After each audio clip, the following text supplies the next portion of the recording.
Hi everyone, I'm back with another episode of Relation Tips. These are Doctors John and Julie Gottman. A lot of you seem to like the last episode, so today we're going to talk about what kills relationships.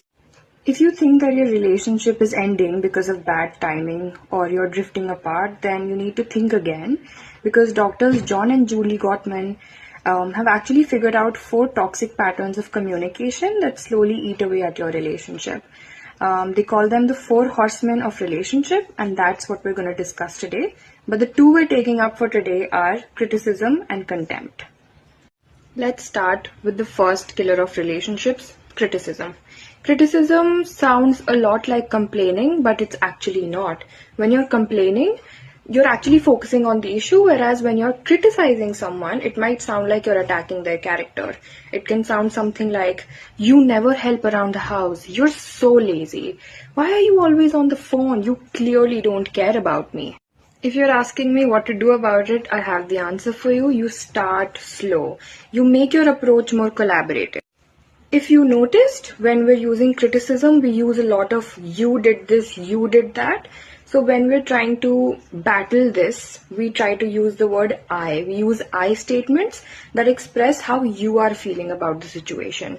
So that would sound something like, I feel overwhelmed when the house is messy. Could we work out a plan together? Or, I miss spending time with you. Can we have a no phone dinner this week? Now, Doctors John and Julie Gottman have actually done decades of studies. In fact, they've invited couples over to their place so that they could record their behaviors. And what they observed was that contempt, which is the second horseman, is actually the greatest predictor of divorces. Now, contempt can sound like a lot of things. It can sound like sarcasm, mockery. It can include things like name calling each other, like calling each other stupid or dumb.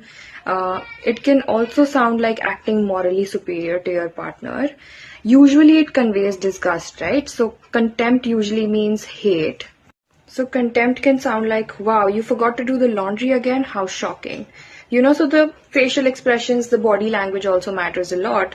And what you can do to battle this horseman is to build a culture of appreciation. You can try daily rituals of respect, admiration, noticing little things.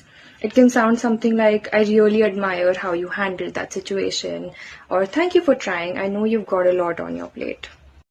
In our next episode, we'll be covering the other 2 horsemen, namely defensiveness and stonewalling. See you next time.